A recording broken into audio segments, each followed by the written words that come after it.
तो आज का हमारा टॉपिक है, हम बात करने वाले हैं कि कितना ज़रूरी है एक 18 साल के व्यस्क को समवेयर अराउंड दैट एज बाहर जाके रहना, अपनी फैमिली से अवे रहना, अपने होम टाउन से अवे रहना। उस उम्र में हम पढ़ ही रहे होते हैं मोस्टली, इसलिए हम पढ़ने की बात कर रहे हैं, बट अगर इवन वो काम करने बाहर जा रहे हैं, इंटर्नशिप करने बाहर जा रहे हैं, that is also fine. But अपने घर से कुछ साल डिटैच्ड रहना क्यों बहुत ज़रूरी है, इसकी हम जिक्र करने वाले हैं। और वो कुछ महीने में इतना फ़र्क नहीं पड़ता, कुछ साल से ज़्यादा फ़र्क पड़ता है। ये इससे इससे पहले हम बात करेंगे कि टिपिकली ह्यूमंस कैसे बिहेव करते हैं। हमारे अराउंड जो लोग रहते हैं वो लोग हमें जिस भी बातों पे अप्रिशिएट कर रहे होते हैं, या वो ओवरऑल जो हमारे अराउंड समाज है, कम्युनिटी है, या जिस तरह के लोग हैं, और वो जिसको भी जिस बात पे अप्रिशिएट कर रहे हैं, हम लोग का अवचेतन मन हर घड़ी हर समय ये सब नोट कर रहा होता है। और क्योंकि हम सब अप्रिशिएशन, प्यार, रिस्पेक्ट, इन सब के लिए भूखे हैं एक तरीके से,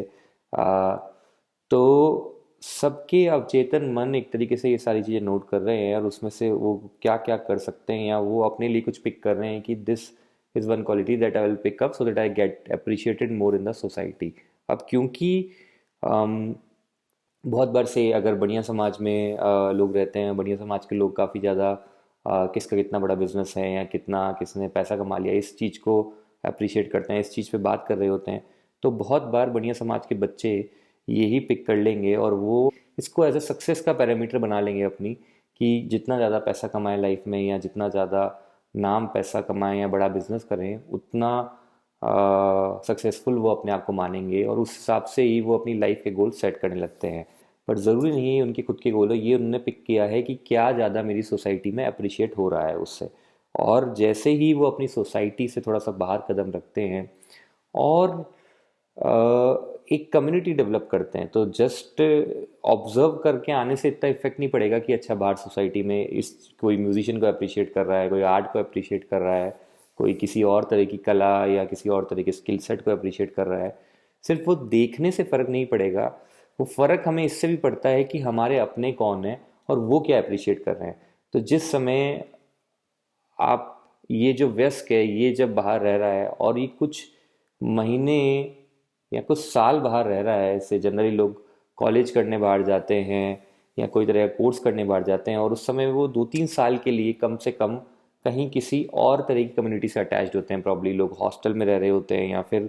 एक तरह के उनके स्टूडेंट्स या पीयर्स जो नेटवर्क बनता है, उससे उनको ज़्यादा फर्क पड़ने लगता है, क्योंकि वो डे टू डे उनके साथ रह रहे होते हैं वर्सेस जब वो घर पे रह रहे होते हैं। तो वो जब इस तरह की बाहर जगह पे रह रहे हैं और उनको डे टू डे इनसे फ़र्क पड़ रहा है, तो वो लोग क्या अप्रिशिएट करें, इससे काफ़ी फ़र्क पड़ने लग जाता है। अब जैसे इसी तरह के जो हमने एग्जांपल लिया, इसमें जो एक बढ़िया समाज से गए हुए बच्चे को इनिशियली गोल सेटअप हो सकते हैं जहाँ कि उसे बहुत पैसा या नाम बिजनेस करना है, क्योंकि उसने वही देखा है कि वही अप्रिशिएटेड है उसकी कम्युनिटी में। पर जब वो कम्युनिटी ही उसकी डिफरेंट हो जाती है, और वो कम्युनिटी में वो देखता है कि कोई म्यूज़िक के लिए अप्रिशिएटेड है, कोई बेस्ट चेस कौन खेल रहा है उसके लिए अप्रिशिएटेड है, बेस्ट प्ले कौन कर रहा है, बेस्ट डांस कौन कर रहा है, एक्स्ट्रा करिक्स में, स्पोर्ट्स में, और इवन डिबेटिंग में, पढ़ाई के भी और बहुत सारे मुद्दे हो सकते हैं जहाँ पे अलग अलग तरह की जगहों पे लोग अप्रिशिएटेड हैं। तो वो कहीं ना कहीं एक्सटर्नल चीज़ों से जो सोसाइटी वैलिडेट कर रही होती है उससे हट के, वो कहीं ना कहीं क्योंकि सब तरह की चीज़ें अप्रिशिएट हो रही है उनके अराउंड, तो उनके अंतर्मन में जो वो खुद करना चाहते हैं वो, और जिसकी तरफ उनका थोड़ा इंक्लिनेशन और थोड़ा सा नेचुरल टैलेंट भी है, उस पॉइंट तक डेवलप हो चुका है जो नेचुरल टैलेंट, वहाँ पे वो अपने आप अप्रिशिएट होने लगता है। बाकी चीज़ों में शायद जनता उनको इतना रुझान या इतना भाव नहीं दे रही है, पर उस एक दो स्पेसिफिक चीज़ों पे जनता उनको उस चीज़ पे अप्रिशिएट करने लगती है, या उनकी राय मांगने लगती है, या उनसे उस बारे में बात करने लगती है, वो स्किल सेट या वो कला उनकी देखने के लिए रिक्वेस्ट करने लगती है। तो ये सब जब हो रहा होता है, तो उस स्पेसिफिक एडोलेसेंट का वो ग्रेजुअली मूव हो जाता है, और जो उसका लाइफ गोल्स और परसेप्शंस होते हैं लाइफ की सक्सेस को लेके, और वो और चीज़ों के अंदर जो उसके नेचुरल इंटरेस्ट है वहाँ पे नेचुरली उसका ज़्यादा रुझान जाने लग जाता है। तो इसलिए जो हम सेल्फ मेड मैन कहते हैं, self made man is not about, मेरी डेफिनेशन एटलीस्ट ये है, और आई थिंक धीरे धीरे आज की डेफिनेशन ये बदलती जा रही है, कि self made man is not about just earning his own bread by himself, but earning his own bread by himself जिसके अंदर वो खुशी महसूस करें, और जब वो सेल्फ अवेयर हो जाए ग्रेजुअली, और इस तरह से बाहर रह के आदमी ग्रेजुअली सेल्फ अवेयर हो जाता है, खुद को जानने लगता है, और खुद को जानना I think is one of the most important progress in life. That's the parameter of success in my perception, क्योंकि वो आपको अल्टीमेटली लॉन्ग टर्म खुशी देता है। जो सक्सेस के पैमाने हमने बहुत बार आसपास की चीज़ों को देख के, आसपास के लोगों को या आसपास की लाइफ को देख के बना रखे होते हैं, उसके बियॉन्ड हम देखने लगते हैं कि हमें क्या खुशी देता है। हम खुद से सेल्फ अवेयर होते हैं, और जब हम वो करने लगते हैं और सोसाइटी हमें वहाँ पे अप्रिशिएट करने लगती है, तो ग्रेजुअली आप खुद बाहर निकल के आते हो। इसका एक और रीज़न ये है कि हम जब घर पे रह रहे होते हैं तो हम एक तरीके ऐसे एनवायरनमेंट में जहाँ पे हमारे माँ बाप वाइल हमारी खुशी चाहते हैं, बस उससे पहले हमारी कंफर्ट और सेफ्टी चाहते हैं, और कंफर्ट और सेफ्टी के अंदर टिपिकली वो चीज़ें प्रमोट करते हैं जो उनको सेफ दिख रही होती है। जैसे अगर आप बोलेंगे कि आपको फोटोग्राफर बनना है, म्यूजिशियन बनना है, and those things are probably somewhere risky in their minds, तो वो आपको पुश करने की कोशिश करेंगे उन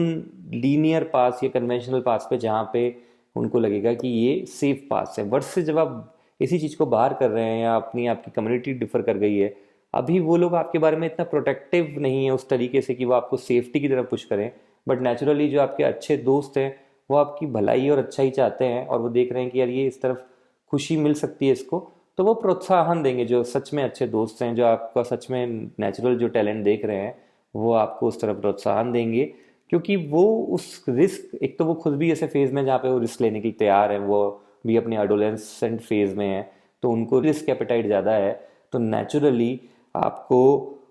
उस तरफ प्रोत्साहन भी मिलता है, क्योंकि वो उसको खुद ही अपने मन से ही सही देख रहे होते हैं। और इस तरीके से बहुत बार लोग ग्रेजुअली सेल्फ अवेयर भी जाते हैं, और उनके रियल किस तरफ उनको जाना चाहिए, वो नेचुरल छोटे छोटे टैलेंट्स उनके बाहर निकल के डेवलप होने लगते हैं, और वहाँ से जो लाइफ आपकी बनती है आई थिंक वो काफ़ी डिफरेंट होती है वर्सेस जो लोग सिर्फ और सिर्फ घर में ही रहते हैं, यानी कि अपने होम टाउन में अपने पेरेंट्स के अराउंड रहते हैं, और इसी के अराउंड वो बड़े हो जाते हैं, 40-50 तक पहुँच जाते हैं। उस लाइफ में और इस लाइफ में बहुत डिफरेंस होता है, और मेरे हिसाब से एक बार हर एक इंसान को अपने 20 से 30 के बीच में कम से कम 3-4-5 साल बाहर रहना चाहिए, जहाँ पे वो अपने आप को अंडरस्टैंड कर पाते हैं, और वो बहुत इंपॉर्टेंट है। That's the new definition of a self made man. तो thank you so much, looking forward to hear your comments on this, और आप लोग क्या सोचते हैं, क्या आप बाहर रह के आए हैं, और आपको क्या लगता है उस एक्सपोजर से आपके ऊपर क्या फ़र्क पड़ा, तो क्या उसका प्रो है, क्या कौन है, please write down in the comments and let's discuss. Thank you so much.